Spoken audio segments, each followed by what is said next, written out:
जब फैंग युअन उठा तब दूसरे दिन की दोपहर हो चुकी थी।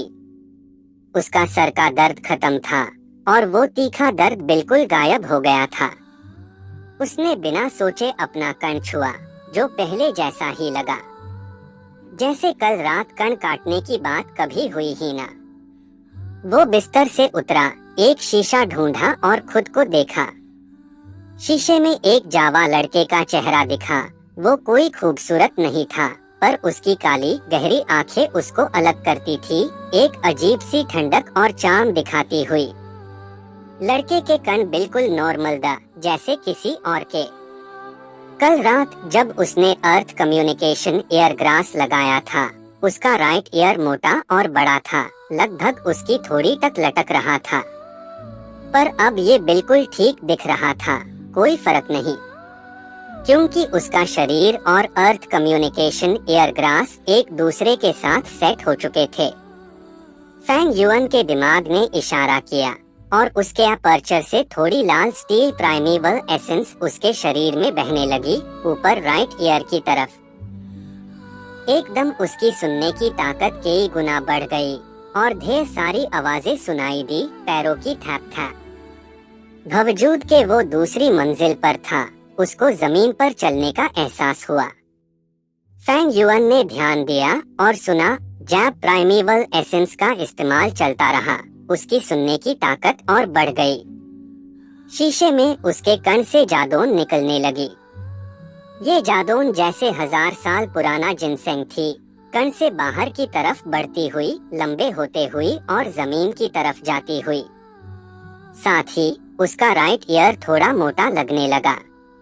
फैंग युअन ने अर्थ कम्युनिकेशन ईयर ग्रास बैंड किया और 1 सेकंड में कण से निकल रही जादोन वापस खींच गई और कण नॉर्मल हो गया।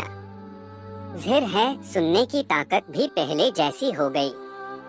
इसे मुझे एक रिकॉन टाइप गो मिल गया। फैंग युअन ने अपनी शर्ट पहनी, बिस्तर के नीचे से एक बाल्टी निकाली। कल रात का खूनी पानी चारकोल डालकर काला गंदा पानी बन गया था। उसमें डूबी टॉवेल भी वैसी ही थी। पहले थोड़ी सफेदी लाल रंग में थी, पर अब पूरा काला सुट से ढक गया था।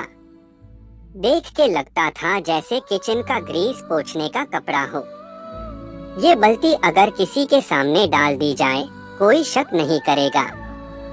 गर्मी आ रही थी और बहुत से क्लैन के लोग जदों में उसे किए चूल्हे साफ कर रहे थे। अक्सर उनके पास ऐसा ही गंदा पानी वाली बाल्टी होती थी। जब मौका गर्म था, फैंग युअन फिर से छुपे हुए पत्थर की गुफा में घुस गया। इस बार वो खाली हाथ नहीं गया, बल्कि बाहर एक हिरन का बच्चा पकड़ा, उसके 4 पैर बांध दिए। उसने एक स्टील का बंद उसके मुंह पर लगाया, फिर स्टेल्थ स्केल्स घुसे अपनी प्रेजेंस छुपाई और उसको पत्थर के दरवाजे तक ले आया। उसने जल्दी से दरवाजा नहीं खोला, बल्कि अर्थ कम्युनिकेशन ईयर ग्रास चालू किया। कानों से जादोन निकली और सुनने की ताकत बढ़ गई। Dong Dong Dong. पहले उसको एक धीमी आवाज सुनाई दी, जैसे दिल की धड़कन धीरे धीरे। जादोन के लंबे होंठ पार धड़कन और तेज हुई और आवाज के सोर्सेस भी बढ़ गए। फैंग युअन को सोचने की जरूरत नहीं थी। ये धड़कने पत्थर के जंगल में जेड आइस्टोन बंदरों की थी। उसने आंखें बंद की और दिमाग में तस्वीर बनाई। आवाज के मालिक अपनी गुफाओं में छुपे गोल गोल सिमटे हुए सो रहे थे, पर ये वो नहीं जाना चाहता था। वो सुनता रहा। उसका राइट ईयर थोड़ा मोटा हो गया। जिनसेंग जादोन कण से लगभग आधा मीटर लंबी हो गई। जादोन में जान आई। वो पत्थर के दरवाजे तक बढ़ी और थोड़ा सा अंदर चुभ गई। इस वक्त फैंग युअन को लगा उसकी सुनने की ताकत एकदम से बढ़ गई। उसके सेंटर से 300 कदम के रेडियस में हर आवाज सुनाई दी। ये थी अर्थ कम्युनिकेशन ईयर ग्रास की असली ताकत। गांव में जो किया था वो तो बस टेस्ट था। अगर अर्थ कम्युनिकेशन ईयर ग्रास की जादोन जमीन को ना छूटी, तो एक रैंक टू रिकॉन गो के लिए ये सिर्फ एवरेज था। पर जादोन जमीन में जाती है तो उसका रेंज एकदम बढ़ जाता है। ये बात समझ आती है। जमीन पर आवाज का स्पीड मीडियम पर डिपेंड करता है। जमीन या पानी में आवाज हवा से कहीं ज्यादा तेजी से चलता है। पुराने चाइना में जंग में कुछ सिपाही सोते वक्त लकड़ी के क्विवर को तकिया बनते थे। अगर कैवलरी अटैक करती तो सिपाही जमीन से आवाज सुनते और टाइम पार जाग जाते। हवा से आवाज आती तो रिएक्ट करने का टाइम नहीं होता। जादून पत्थर के दरवाजे में घुसी और फैंग युएन को एकदम से उसके पीछे का शोर सुनाई दिया। ये एक बहुत उलझी, कंफ्यूजिंग आवाज थी, पर काफी फ्रिक्वेंट। इसके सामने स्टोन बंदरों की धड़कन ड्रम के जैसे थी। अगर कोई नई इंसान इस अर्थ कम्युनिकेशन एयरग्रास को पहली बार उसे करता तो ये सुन के सारी पॉसिबल सोच में बैठ जाता। पर फैंग युएन के लिए ये आवाज एक्सपेक्टेड थी और थोड़ी देर सुनने के बाद उसने भौंक टाइट की। उसने पत्थर का दरवाजा धक्का दिया। दरवाजा भारी था, पर अब उसमें डू सुअर की ताकत थी तो ये आसान था। दरवाजा खुला और एक काली लंबी टनल उसके सामने दिखी, सीधा अननोन की तरफ जाती हुई। फैंग युएन ने हिरन के बच्चे को खोला और टनल में फेंक दिया। हिरन का बच्चा बहुत समझदार था। आगे के अंधेरे रास्ते का खतरा महसूस करके वो आगे नहीं बढ़ा। उसकी बड़ी आंखें फैंग युएन को घूर रही थी, डर और माफी मांगने का एहसास दिखाती हुई। फैंग युएन ने नाक से आवाज निकाली और एक मून ब्लेड फेंका। ये मून ब्लेड छोटा रखा गया, सीधा काट कर हिरन के शरीर पर एक हल्का घाव बनाया। घाव से खून बहने लगा और दर्द के नीचे हिरन का फैंग युएन से डर जीत गया और वो अंधेरे टनल में भाग गया। अंधेरा उसको जल्दी ही निगल गया। फैंग युएन ने फिर अर्थ कम्युनिकेशन एयरग्रास चालू किया। इस बार जादोन टनल की दीवारों में चली गई।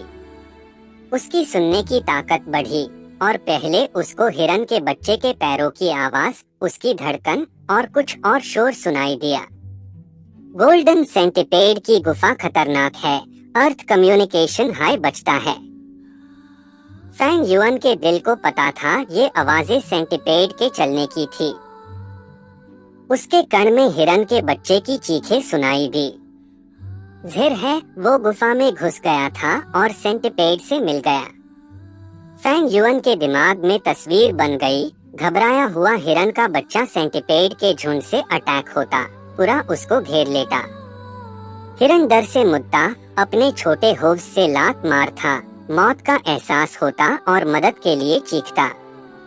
बेशुमार सेंटिपेड उसके शरीर पर चढ़ गए और हिरन जमीन पर लेट गया, उल्टा पुल्टा और लड़ता हुआ। थोड़ी देर बाद उसकी धड़कन रुक गई।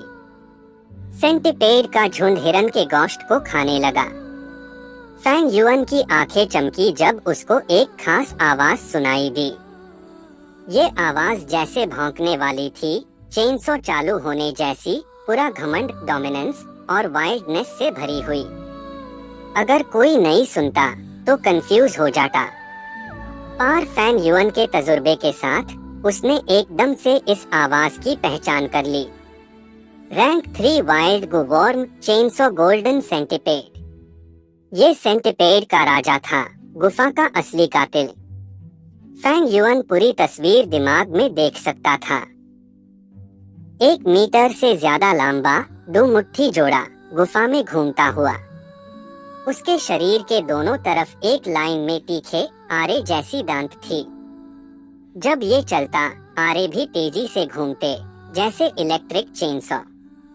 चेनसो गोल्डन सेंटिपेड के आने से सेंटिपेड का झुंड चुप हो गया। ये तेजी से आया और जहाँ गया, सेंटिपेड हट गए, हिरन के आधे शरीर के बाकी भाग दिखाते हुए। वो हिरन के शरीर पर चढ़ा, अपना मुंह खोला और हिरन का खून और गोश्त खाया, और जब हड्डियों तक पहुंचा, उसने अपना शरीर लपेटा और आरे से हल्के से हड्डियों को पीसा, उसको आसानी से पाउडर बना दिया। व्हाइट जेड गु का डिफेंस भी इस चेनसो गोल्डन सेंटिपेड के अटैक को नहीं झेल सकता। लगता है फ्लावर वाइन मंक का इरादा मुझे ये अर्थ कम्युनिकेशन एयर ग्रास यूज करने और सेंटिपेड से बचने का था, पर मेरे पास स्प्रिंग ऑटम सिकेडा है, तो इस चेनसो गोल्डन सेंटिपेड को काबू करना इम्पॉसिबल नहीं है। फैंग युअन के दिमाग में एक ख्याल आया। वो इस शिकार से खुश था। चेनसो गोल्डन सेंटिपेड एक शानदार गुवॉर्म था। अगर ये उसका होता तो एक और जबरदस्त अटैक का तरीका होता। बस इस चेनसो गोल्डन सेंटिपेड को काबू करने के लिए एक रैंक 4 गु मास्टर को भी बहुत मेहनत करनी पड़ती। पकड़ना और मारना दो अलग बातें हैं, पहला वाला दूसरे से कहीं ज्यादा मुश्किल। वाइल्ड गु वॉर्म्स सब चालाक होते हैं, और अगर चेनसो गोल्डन सेंटिपेड को कुछ गलत लगा तो वो जमीन में घुसकर भाग जाता। अगर गु मास्टर के पास जमीन में जाने का तरीका नहीं तो कैसे पीछा करेगा।